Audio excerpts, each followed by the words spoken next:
പറയുന്നത് സിറാജ് എന്ന പേര് തന്നെ സത്യത്തിന്റെ സമ്പൂർണ്ണ പ്രകാശനവും എന്നല്ലേ? അസത്യമായത് പ്രസിദ്ധീകരിക്കലല്ല സിറാജിന്റെ ലക്ഷ്യം. അപ്പൊ നിങ്ങൾ കേവിയെ കാഫിറാക്കി എന്ന് എഴുതിയത് അത് സത്യമാണോ അസത്യമാണോ നിങ്ങൾ മറുപടി പറയണം. മാത്രമല്ല ഇനി പറയുകയാണ്, സിറാജ് ദിനപത്രം തുടങ്ങുമ്പോഴുണ്ടായിരുന്ന ലക്ഷ്യത്തിൽ നിന്നും വീക്ഷണത്തിൽ നിന്നും പിറകോട്ട് പോയിട്ടില്ലെന്നതാണ് എന്റെ വിശ്വാസം. സിറാജ് തുടങ്ങുമ്പോൾ അതിനൊരു ലക്ഷ്യമുണ്ട്. എന്താ ലക്ഷ്യം ഞാൻ വായിച്ചു തരാം. ആ ലക്ഷ്യത്തിൽ നിന്ന് ഇന്ന് വരെ സിറാജ് പിറകോട്ട് പോയിട്ടില്ല. അടുത്തത് വരട്ടെ കേട്ടോളിൻ. അടുത്തതെന്താ? കുവൈത്തിൽ സിറാജ് പ്രചരണം ഊർജിതപ്പെടുത്തി മുന്നേറും കേട്ടോളേ. സുന്നത്ത് ജമാഅത്തിന്റെ ജിഹ്വയായ സിറാജ് ആരുടെ ജിഹ്വ? കമ്മ്യൂണിസ്റ്റുകാരൻ്റെയാണോ? കോൺഗ്രസ്സുകാരൻ്റെയാണോ? ലീഗുകാരൻ്റെതാണോ? ബിജെപിക്കാരൻ്റെതാണോ? അല്ല, സുന്നത്ത് ജമാഅത്ത്. നിങ്ങൾ മാത്രം അവകാശപ്പെട്ടുകൊണ്ട് നടക്കുന്ന ഒരു സാധനല്ലേ സുന്നത്ത് ജമാഅത്ത്. നിങ്ങളും അതുമായിട്ടൊരു ബന്ധവുമില്ല എന്നത് വേറെ കാര്യം. നിങ്ങൾ അവകാശപ്പെടുന്നു ഞങ്ങൾ സുന്നത്ത് ജമാഅത്തുകാരാണെന്ന്. ആകട്ടെ, നിങ്ങൾ അവകാശപ്പെടുന്നൊരു സുന്നത്ത് ജമാഅത്തില്ലേ, അതും ഇസ്ലാമുമായിട്ടുള്ള സുന്നത്ത് ജമാഅത്തുമായിട്ട് ബന്ധമില്ല കേട്ടോ. എന്നാ നിങ്ങൾ അവകാശപ്പെടുന്നത് സുന്നത്ത് ജമാഅത്തിന്റെ ജിഹ്വയിൽ വരുന്നത് കാണുമ്പോൾ ഞെട്ടിപ്പോകരുതെന്നാ പറയാനുള്ളത്. ഇനി കേട്ടോ, മൂന്നാമത്തെ മദ്ഹ് കേട്ടോ. അതാ നേതാവിന്റെ ഫോട്ടോ സഹിതം കൊടുത്തിട്ട് പറയുന്നു, പ്രിയരേ, മൂപ്പര് വിളിക്കാണ്, പ്രിയരേ, നമ്മുടെ പ്രസ്ഥാനത്തിന്റെ ആധികാരിക ശബ്ദമായ സിറാജ് അനുദിനം മുന്നേറ്റത്തിന്റെ പാതയിലാണ്. മുന്നേറ്റം ഞാൻ കാണിച്ചു തരാ. നിങ്ങളെ മുന്നേറ്റം ഞാൻ കാണിച്ചു തരുന്നുണ്ട്. ഇനിയും കേട്ടോ നിങ്ങൾ, പ്രിയ സഹപ്രവർത്തകരെ. ആരൊക്കെയാണ് വിളിക്കുന്നത്?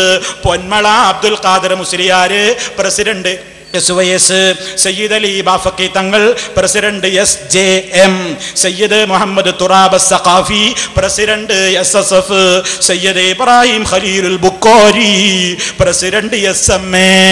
എല്ലാവരും കൂടി വിളിക്കുകയാണ്, പ്രിയ സഹപ്രവർത്തകരെ. ഇതെന്താ പറയുന്നത് കേട്ടോളി. ആദർശ പ്രസ്ഥാനത്തിന്റെ മുഖപത്രമായ സിറാജ് എന്താ വിശേഷിപ്പിച്ചത്? ആദർശ പ്രസ്ഥാനം കേട്ടോ. ഏതാ? സുന്നത്ത് ജമാഅത്ത് എന്ന് പറയുന്ന ആദർശ പ്രസ്ഥാനത്തിന്റെ മുഖപത്രമായ സിറാജ്. ഇനിയും തീർന്നിട്ടില്ല, അടുത്തത് ശ്രദ്ധിച്ചോ. സിറാജിനുള്ള പ്രത്യേകത എന്താന്ന് കേട്ടോളൂ. അതാ വായിക്കട്ടെ, ശ്രദ്ധിച്ചു കേട്ടോളൂ. 900 പത്രങ്ങളുള്ള നാട്ടിൽ സിറാജിന് എന്താണ് പ്രസക്തി എന്ന് സംശയിക്കുന്നവരുണ്ടാകാം. തീർച്ചയായും സിറാജിന് പ്രാധാന്യമുണ്ട്.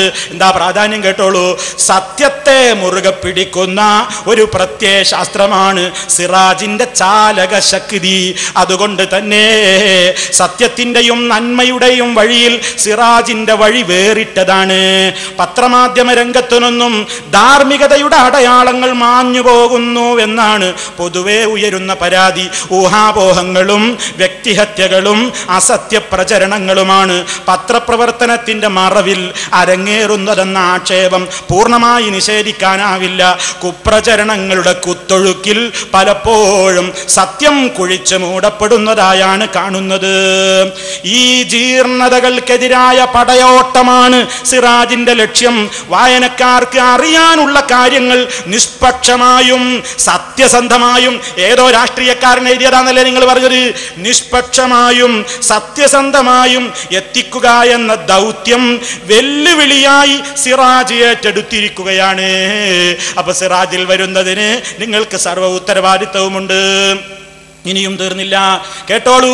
നിങ്ങൾ പറഞ്ഞില്ലേ ഏതോ രാഷ്ട്രീയക്കാരെ എഴുതിയ പേരോട് ഈ വാചകം കുറിച്ചു വെക്കണം. മറുപടി നിങ്ങൾ പറയണം. അടുത്ത പ്രസംഗത്തിൽ നിങ്ങൾ വളരെ പെട്ടെന്ന് തന്നെ മറുപടി പറയണം. എങ്ങനെ? ഈ വാചകം നിങ്ങളൊന്ന് വായിച്ച് മറുപടി പറയണം. കേട്ടോളൂ. നിങ്ങൾ പറഞ്ഞില്ലേ സിറാജിൽ ആരൊക്കെ എഴുതും, എന്തൊക്കെ എഴുതും, അതിനൊക്കെ ഞങ്ങൾക്ക് ഉത്തരവാദിത്തമുണ്ടോ? അപ്പൊ നമ്മൾ ചോദിച്ചു, ആരൊക്കെ എന്തൊക്കെ എഴുതുമോ? ആരൊക്കെയോ എന്തൊക്കെയോ എഴുതുമോ? കേട്ടോളൂ, ആരാ സിറാജിൽ എഴുതാറുള്ളത്? സിറാജിൽ വരുന്ന അക്ഷരങ്ങൾക്ക് ആരാണ് ആരാണ് പിതാക്കന്മാർ എന്ന് നിങ്ങൾ തന്നെ പറയട്ടെ. വായിക്കുന്നു, സിറാജിന്റെ അക്ഷരങ്ങൾക്ക് പിന്നിലെ ശക്തിയും ജീവനും സാത്വികരായ പണ്ഡിതരുടെ ചിന്തകളാണ്. സാത്വികരായ പണ്ഡിതരുടെ ചിന്തകളാണ് സിറാജിൽ വരാറുള്ളത്. മാത്രമല്ല, തൂവെണ്മയാർന്ന അവരുടെ വാക്കുകളാണ് പത്രത്തെ നയിക്കുന്നത്. നിങ്ങൾ ചോദിച്ചില്ലേ, ഞാനോ ഉള്ളാൾ തങ്ങളോ ആണോ പരിശോധിക്കാറ്? എല്ലാ ദിവസവും ഇപ്പൊ ഉള്ളാൾ തങ്ങളും ഞാനും കാന്തപുരം ഒക്കെ പോയിട്ടിങ്ങനെ, അല്ലെങ്കിൽ കാന്തപുരം ഉസ്താദും ഉള്ളാൾ തങ്ങളും ഒക്കെ പോയിട്ടിങ്ങനെ തലേ ദിവസത്തെ പത്രം ഇങ്ങനെ പരിശോധിക്കുക, എന്നിട്ട് സിറാജ് ഇറക്കുക. അങ്ങനെ നടക്കുമോ നിങ്ങൾ ചോദിച്ചില്ലേ? നിങ്ങൾ അങ്ങനെ ചോദിക്കാൻ പാടില്ലല്ലോ. കാരണം നിങ്ങളുടെ അവകാശവാദം തന്നെ എന്താണ്? ഒന്നുകൂടെ കൽപ്പിക്കട്ടെ. സിറാജിന്റെ അക്ഷരങ്ങൾക്ക് പിന്നിലെ ശക്തിയും ജീവനും സാത്വികരായ പണ്ഡിതരുടെ ചിന്തകളാണ്. തൂവെണ്മയാർന്ന അവരുടെ വാക്കുകളാണ് പത്രത്തെ നയിക്കുന്നത്. ആത്മീയമായ തെളിച്ചമാണ് ഞങ്ങളെ നേർവഴി നടത്തുന്നത്. പുതുകാലം ആവശ്യപ്പെടുന്ന പരിഷ്കരണങ്ങൾക്ക് എത്ര കണ്ട് വിധേയമായാലും ആത്മീയ നേതൃത്വത്തിന്റെ വെളിച്ചമുള്ളതിനാൽ ഞങ്ങൾക്ക് വഴി തെറ്റില്ല എന്ന് വളരെ കൃത്യമായി നിങ്ങൾ എഴുതി വിട്ടിട്ടുണ്ട്. ഇനിയും ഇതാ ഒന്നുകൂടി പറഞ്ഞുകൊണ്ട് ആ ഭാഗം അവസാനിപ്പിക്കുന്നു.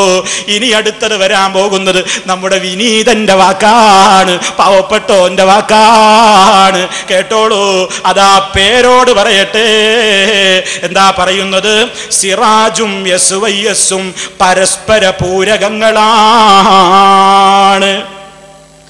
അതിനുവേ കണ്ടോ എന്നിട്ട് ഇങ്ങനെ പറഞ്ഞതിന്റെ മധുവൊക്കെ പറഞ്ഞിട്ട് പറയാണ്, അതിനുവേണ്ടി നാം എല്ലാം മുന്നിട്ടിറങ്ങണം.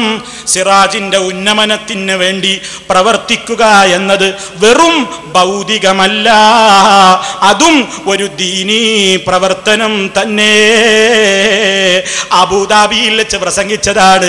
അതുകൊണ്ടാണ് പേരോട് എന്നോട് ഇടക്കിടക്ക് ചോദിക്കും, ടിക്കറ്റും എടുത്തങ്ങ് ചാർജ് ചെയ്യുന്ന വന്നാ മതിയോ, വല്ലതൊക്കെ ഒന്ന് കൊണ്ടുവരണ്ടേ? നിങ്ങൾ അബുദാബിയിൽ പോയി ഏത് പത്രമാണ് പ്രചരിപ്പിക്കാൻ പറഞ്ഞതെങ്കിൽ അബുദാബിയിലടക്കം നിങ്ങൾ ഇന്ന് വിറ്റുകൊണ്ടിരിക്കുന്ന, നിങ്ങൾ പ്രചരിപ്പിച്ചു കൊണ്ടിരിക്കുന്ന ഗൾഫിൽ തന്നെയുള്ള ഫോറിൻ സിറാജ് കൊണ്ടുവന്നിട്ടുണ്ടേ മുസ്ലിയാരേ. ഒന്ന് കാണണേ മുസ്ലിയാരേ, ഒന്ന് വായിക്കണേ മുസ്ലിയാരേ. ആവർത്തിച്ചാവർത്തിച്ച് ഓർമ്മപ്പെടുത്തുന്നു. ഓരോരോ രംഗങ്ങൾ അതിലൊന്ന് കാണേണ്ടതുണ്ട്. അതിലേക്ക് കിടക്കുന്നതിന്റെ മുമ്പ് ഞാൻ എന്റെ ശ്രോതാക്കളോട് പറയട്ടെ, നിർബന്ധിതരായതുകൊണ്ട് കൊണ്ടുവന്ന് കാണിക്കുകയാണ്.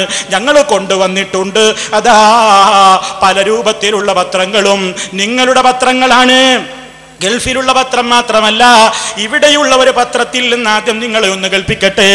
ഇതാ നിങ്ങൾ കൊടുത്ത ഒരു പരസ്യം, ഒരു റിപ്പോർട്ട് നോക്കൂ. അതാ, നിങ്ങൾ യൗസേപ്പിന്റെ പക്കൽ പോകുവീൻ. നിങ്ങൾ യൗസേപ്പിന്റെ പക്കൽ പോകുവീൻ. ഉൽപ്പത്തി 41:55.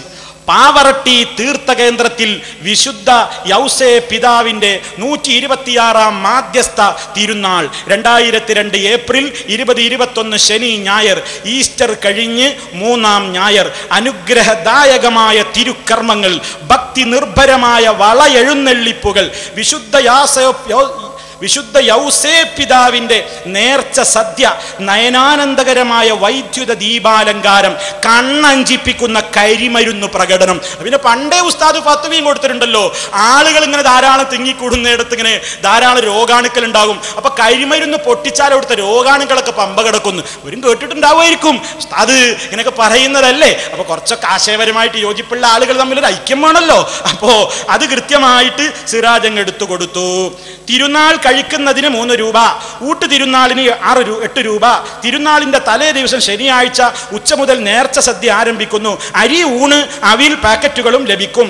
ഈ വിശുദ്ധ യൗസേ പിതാവിന്റെ സ്വർണ്ണ വെള്ളി ലോക്കറ്റുകളുടെ ബുക്കിംഗ് ഏപ്രിൽ ആദ്യവാരം മുതൽ ആരംഭിക്കുന്നു. തിരുനാൾ പ്രമാണിച്ച് സ്പെഷ്യൽ ബസ്സുകൾ ഉണ്ടായിരിക്കുന്നതാണ്. സുന്നത്ത് ജമാഅത്തിന്റെ ജിഹ്വ, സത്യസന്ധമായ അക്ഷരങ്ങൾ, സാത്വികരായ പണ്ഡിതന്മാരുടെ തൂവെണ്മയാർന്ന വാക്കുകൾ കേട്ടില്ലേ? ആദർശ പ്രസ്ഥാനത്തിന്റെ കരുത്തുറ്റ ശബ്ദം. യസ്വയ്യസും സിറാജും പരസ്പര പൂരകങ്ങളാണെന്ന് വിനീതൻ കേട്ടില്ലേ? വിനീതന്റെ വാക്കാണ് എടുക്ക്. എന്താ പറഞ്ഞത്? SYSും സിറാജും പരസ്പര പൂരകങ്ങളാണ് എന്ന് പറഞ്ഞാൽ SYS പറയുന്നതൊക്കെ സിറാജിനും ബാധകാണ്, സിറാജ് പറയുന്നതൊക്കെ SYSനും ബാധകാണ് അല്ലേ? അത് പറഞ്ഞാൽ ഇതാണ്, ഇത് പറഞ്ഞാൽ അതാ, ഇതുണ്ടെങ്കിലേ അതുള്ളൂ, അതുണ്ടെങ്കിലേ ഇതുള്ളൂ, ഇതുണ്ടെങ്കിലേ അത് പൂർത്തിയാകൂ, അതുണ്ടെങ്കിലേ ഇത് പൂർത്തിയാകൂ. കേട്ടില്ലേ? അല്ലേ പരസ്പര പൂരകം എന്ന് പറഞ്ഞാൽ അതല്ലേ നിങ്ങളൊരു ആയന വേറെ പഠിപ്പിച്ചേരും തഫ്സീർ. അപ്പൊ ശിർക്കിന്റെ പ്രചാരകരാവുക, അല്ലെങ്കിൽ തന്നെ എല്ലാ ശിർക്കും പ്രചരിപ്പിക്കുക. ഇതൊന്ന് വർഗം മാറിയിട്ടും നിങ്ങൾ പ്രചരിപ്പിക്കാണല്ലോ. കുറെ ശിർക്ക് എല്ലാ നേർച്ചയും നിങ്ങൾ പ്രചരിപ്പിക്കുന്നുണ്ട്, അതിന്റെ പുറമെ അപ്പുറത്തതും പ്രചരിപ്പിക്കുകയാണ്.